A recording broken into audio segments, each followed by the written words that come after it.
जय श्री गणेश। नमस्कार। मैं आचार्य संजय द्विवेदी। मेरे समस्त प्रबुद्ध दर्शकों का मेरे चैनल पर हार्दिक स्वागत है। प्रिय दर्शकों, नवग्रहों में युवराज बुध अपनी राशि का परिवर्तन करने जा रहे हैं। 26 फरवरी को बुध वर्तमान कुंभ राशि को छोड़कर गुरुदेव बृहस्पति की मीन राशि में प्रवेश करेंगे। क्योंकि मीन राशि बुध की नीच राशि है, जिसके कारण यहां पर ये अपनी नीच राशि में प्रवेश करेंगे। परंतु यहां पर कुछ ऐसी स्थितियां बन रही हैं जब कुछ विशेष योग बनने वाले। आज मैं तुला राशि के लिए तथा वृश्चिक राशि के लिए बुध के इस राशि परिवर्तन का किस प्रकार का प्रभाव प्राप्त होने वाला है, इस समय में आपको कितना लाभ मिल पाएगा, जो स्थितियां बन रही हैं उससे आप कितना एडवांटेज ले पाएंगे, अथवा कहीं पर कोई समस्या या अवरोध है तो उसका क्या निराकरण है, संपूर्ण विश्लेषण मैं पूर्ण तरीके के साथ करने जा रहा हूं। प्रिय दर्शकों, इस राशिफल को आप अपने लग्न तथा राशि दोनों के अनुसार देख सकते हैं। नवग्रहों में युवराज बुध जो अतिशीघ्र अपना संपूर्ण प्रभाव दे देते हैं, क्विक रिस्पॉन्स प्लैनेट है। इसी प्रकार से इस संपूर्ण जगत में जितना भी कार्य क्षेत्र है वो बुध के बिना संभव नहीं, क्योंकि बुध वाणी है, बुध बुद्धि है, ज्ञान है, शिक्षा है, कैलकुलेशन है, गणित है। इसी प्रकार से जितना भी व्यापार है अथवा जितना भी इंडस्ट्री है वो सभी का कार्यकर्ता तो बुध का है। इसी प्रकार से कला क्षेत्र का जितना भी ज्ञान है, जितना भी कार्य है, चाहे वो गायन, नृत्य, एक्टिंग, डांसिंग का हो, लेखन का हो, समस्त कार्य बुध के कार्यकत्व में आता है। तो जहां जहां बुद्धि से संबंधित कार्य है, गणनाओं का कार्य है, वाणी का कार्य है, वहां पर बुध है। तो बुध के बिना कोई कार्य क्षेत्र संभव नहीं। अब बुध का जब 26 फरवरी को अपनी नीच राशि में प्रवेश होगा तो वहां पर पहले से ही शुक्राचार्य का गोचर चल रहा है जो अपनी उच्च राशि में है। इसी प्रकार से वहां पर राहु भी होंगे। तो मीन राशि में त्रिग्रही योग बन रहा है, जहां पर शुक्र उच्च राशि में होकर अत्यंत बलवान स्थिति में है। बुध वहां पर पहुंचेंगे तो बुध का नीच भंग हो जाएगा। तो नीच भंग राजयोग का लाभ भी यहां पर प्राप्त होने वाला है, लक्ष्मी योग का लाभ भी यहां पर प्राप्त होने वाला है। परंतु यहां पर राहु का एक योग भी है जो निश्चित रूप से कहीं ना कहीं कुछ समस्याएं भी दे सकता है। तो जो समस्याएं उनकी निराकरण की स्थिति भी यहां पर बनेगी। बुध का जो ये परिवर्तन होने जा रहा है वो तुला राशि के लिए षष्ठम भाव में होने जा रहा है। षष्ठम भाव जो कि त्रिक भाव है, निर्बलता का भाव है, रोग ऋण शत्रु का भाव है। यहां पर जब बुध का गोचर आरंभ होगा तो निश्चित रूप से बुध के कार्यकत्व में निर्बलता आएगी तथा जिन जिन भाव के स्वामी बुध हैं वहां पर निर्बलता आ सकती। परंतु यहां पर पूर्ण अवलोकन करने के पश्चात यदि हम देखते हैं तो बुध यहां पर विपरीत राजयोग में होंगे। विपरीत राजयोग एक ऐसा राजयोग है जो आपको विपरीत परिस्थितियों में भी लाभ देता है। यहां पर शुक्र बलवान है, उच्च राशि में होकर यहां पर विपरीत राजयोग में होंगे। तो तुला राशि के लिए दो दो विपरीत राजयोग यहां पर निर्मित हो रहा है। अब राहु को भी षष्ठम में एक अच्छा फल देने वाला माना गया है और दोनों ही उनके मित्र ग्रह हैं। शुक्र भी मित्र है, बुध भी मित्र है। यद्यपि यहां पर बुध पर जब भी राहु का प्रभाव होगा तो जड़ दोष बनेगा, राहु का शुक्र के साथ कहीं ना कहीं समस्याग्रस्त योग बनता है। परंतु यहां पर कुछ ऐसी स्थितियां बन रही जब तुला राशि के जातकों के लिए संभावनाओं के द्वार खुल जाएं, संभावनाएं प्रबल हो जाएं।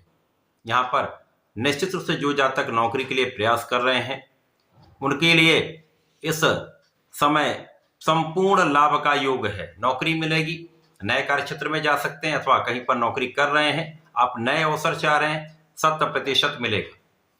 जो जातक विदेश जाकर कार्य करना चाहते हैं, व्यापार करना चाहते हैं, अथवा विदेश में जाकर कार्य कर रहे हैं, वहां पर एक बड़ा लाभ मिल रहा है, निश्चित रूप से मिल रहा है। ये ऐसी स्थितियां बन रही जब आपके विदेश भाव को प्रबलता प्राप्त होगी, 100% वहां पर एक अच्छा लाभ आपको प्राप्त होगा।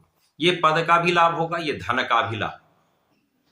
इस समय में आप अपने ऋण से मुक्त हो पाएंगे, शत्रुओं पर पूर्ण अंकुश रहेगा। यद्यपि यहाँ पर शत्रु बनते रहेंगे, उनका पराभव होता रहेगा, ये क्रम चलता रहेगा, परंतु डरने की आवश्यकता नहीं। यहां पर केवल आपको अपने मौसम के रोगों से सावधान रहना चाहिए। स्वास्थ्य समस्याएं कुछ आपको परेशान कर सकती हैं, जहां आपको सजग रहना चाहिए, अपने स्वास्थ्य का पूर्ण ध्यान रखना चाहिए। यहाँ पर योगा प्राणायाम आपको करना चाहिए। स्किन से संबंधित कुछ समस्याएं हो सकती हैं, बालों से संबंधित कुछ समस्याएं हो सकती हैं, तो यहां इनका ध्यान रखना आपका आवश्यक है। इसके पश्चात इस समय में तुला राशि के जातकों के लिए सुख वृद्धि, ऐश्वर्य वृद्धि, धन का योग निश्चित रूप से प्राप्त होगा। तुला राशि के लिए बुध जो है वो आपके लिए भाग्य के भी स्वामी है तथा द्वादश के स्वामी है। यद्यपि इस समय में आपका कुछ व्यय बढ़ेगा, परंतु आप अपने सुख सुविधाओं के अर्जन में कुछ व्यय करेंगे, कुछ आप अपने यात्राओं में व्यय करेंगे। अब विदेश यात्रा होगी, कुछ धन व्यय होगा, व्यापारिक यात्राओं में कुछ व्यय होगा, लेकिन ये लाभान्वित करने वाला है। आपका व्यय तो होगा लेकिन लाभ भी अत्यंत प्राप्त होने वाला है। भाग्य का संपूर्ण साथ आपको प्राप्त होगा। भाग्य के साथ के कारण आपके अवरुद्ध कार्य भी बन जाएंगे, कार्य क्षेत्र में आपकी प्रगति हो जाएगी, निरंतरता बन जाएगी तथा विशेष रूप से यहां पर धन का आगमन आपके पास होगा। इस समय में तो ऐसे योग बन रहे हैं जब शत्रु से भी आप लाभ ले पाएंगे। इस समय में आपकी आध्यात्मिक गुणों में वृद्धि होगी। जो स्वास्थ्य समस्याएं चल रही हैं अथवा जो स्वास्थ्य समस्याएं हैं उनका निराकरण होगा, स्वास्थ्य समस्याएं समाप्त होंगी, आप स्वस्थ होंगे। इस समय में अचानक धन लाभ का योग बनता है। इस समय में आपके धर्माचरण से, आपके आध्यात्मिक भाव में वृद्धि से आपके मन को भी संतुष्टि मिलेगी तथा आपको आगे बढ़ने का एक अवसर भी मिलेगा, प्रेरणा भी मिलेगी। तो तुला राशि के लिए अच्छा समय है। तुला राशि के जातकों को नियमित रूप से भगवान भोलेनाथ की आराधना करनी चाहिए। नमः शिवाय पंचाक्षर मंत्र का जप करना चाहिए। प्रत्येक शुक्रवार को चंदन का टीका अर्पित करें तथा चंदन की सुगंध अर्पित करें, विशेष लाभ मिलेंगे। वृश्चिक राशि के लिए बुध का ये परिवर्तन आपके पंचम भाव में प्रारंभ होगा। पंचम भाव जो ज्ञान का भाव है, शिक्षा का भाव है, प्रज्ञा का भाव है, संतान तथा प्रेम का भाव है। इस भाव में त्रिग्रही योग बनेगा। बुध का नीच भंग हो जाएगा, तो नीच भंग राजयोग का लाभ आपको मिलेगा, मालव्य योग का लाभ मिलेगा। यहां पर शुक्र और बुध का राहु के साथ संयोग भी होगा, जिसके कारण कुछ समस्याएं भी होंगी, परंतु उनका निराकरण भी होगा। वृश्चिक राशि के लिए निश्चित रूप से शिक्षा में उन्नति का समय है। यहां पर जो भटकाव, जो समस्याएं आ रही थी, बुध के आने के पश्चात इनमें सुधार हो जाएगा, समस्याएं कम हो जाएंगी, तो आपकी एकाग्रता बढ़ जाए। आपका कंसंट्रेशन जब अच्छा होता है, आपका आत्मबल जब बहुत अच्छा होता है, तो विपरीत परिस्थितियों में भी आप पूर्ण परिश्रम करके, पूर्ण प्रयास करके लाभ ले लेते हैं। यहां पर शिक्षा में यदि आपने संपूर्ण प्रयास कर लिया, पूर्ण परिश्रम कर लिया, तो परिणाम बहुत अच्छा प्राप्त होगा।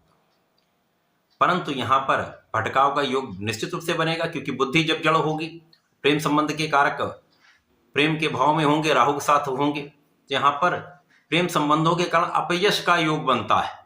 तो यहां पर विशेष रूप से आपको सावधान रहना चाहिए, मन के भटकाव से बचना चाहिए, अपने मन को, अपने चरित्र को पूर्ण नियंत्रण में रखना चाहिए।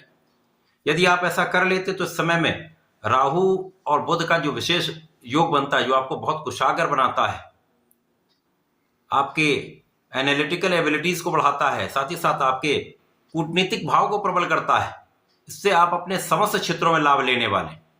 और शुक्र का यहाँ पर सहयोग आपके ऐश्वर्य, वैभव, धन संपदा को बढ़ाने वाला है। इस समय में यदि आप प्रयास करें तो अपने इच्छाओं को पूर्ण कर सकते हैं। धन प्राप्ति की इच्छा हो, शिक्षा में सफलता की इच्छा हो, कार्य क्षेत्र में पद का लाभ हो, ये समस्त इच्छाएं आपकी पूर्ण हो सकती।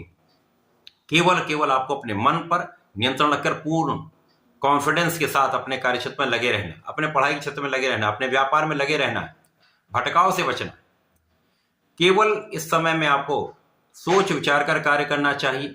कोई भी कार्य करें, विचार विमर्श कर लें, मंथन कर लें, उसके पश्चात उस पर डिसीजन लें। जल्दीबाजी में कोई कार्य करेंगे अथवा बिना विचारे काम करेंगे तो पछताना पड़ सकता है। इस समय में कुछ व्यय बढ़ेंगे, परंतु शिक्षा में सफलता के लिए, संतान की उन्नति के लिए आप कुछ धन व्यय कर सकते हैं। आपकी यात्राओं में कुछ व्यय हो सकता है जो आपके अच्छा लाभ देने वाला होगा। इस समय में निश्चित रूप से आपकी इनकम बढ़ेगी, धन का लाभ आपको मिलेगा, इंक्रीमेंट हो सकता है, कार्य क्षेत्र में विस्तार हो सकता है, व्यापारिक विस्तार हो सकता है, कला क्षेत्र में एक अच्छा अवसर मिल सकता है, नए कॉन्ट्रैक्ट मिल सकते हैं। ये तो यहाँ पर निश्चित रूप से होने वाला है। निश्चित रूप से आपके लिए एक अच्छा योग बन रहा है। वृश्चिक राशि के जातकों के लिए यहाँ पर स्वास्थ्य में सुधार का पूर्ण योग है, समस्याओं के निस्तारण का योग है, आकस्मिक लाभ का योग है तथा इस समय में जीवन साथी के साथ सामंजस्य में वृद्धि हो जाए। साझेदारी में पहले से अच्छा आप काम कर पाएंगे, पहले से अच्छा आपका कोऑर्डिनेशन होगा। अब क्योंकि यहाँ पर जो बुध हैं वो आपके लिए इनकम के ही स्वामी, तो यहाँ पर नीच भंग राजयोग में होने के पश्चात लक्ष्मी योग जो आपके पंचम भाव में प्रबल है, यहाँ पर निश्चित रूप से अचानक लाभ आपको प्राप्त होगा। आपके करियर के क्षेत्र में लाभ प्राप्त हो सकता है, पद का लाभ मिल सकता है, आपके कार्य क्षेत्र में विस्तार से धन का लाभ मिल सकता है। तो ये एक अच्छा योग बन रहा है। जब आप अपने क्षेत्र में एक अच्छा लाभ भी लेंगे, बड़ी सफलता की प्राप्ति भी कर सकते हैं।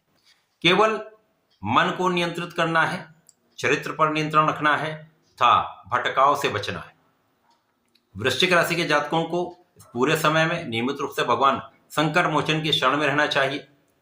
ओम हम हनुमताय नमः का 27 बार जप नित्य करना चाहिए। गणपति जी की आराधना यदि प्रत्येक बुधवार को आप कर लेते हैं, गणपति को दूर्वा चढ़ाते हैं, ओम गंग गणपति नमः का एक माला का जप रुद्राक्ष की माला से कर लेते हैं, तो निश्चित रूप से आपकी समस्याएं कम हो जाएंगी, भटकाव दूर हो जाएगा, आप बहुत दृढ़ हो जाएंगे, लाभ की प्राप्ति करें। तो ऐसा करके इस समय का उपयोग करें, लाभ लें। धन्यवाद, नमस्कार।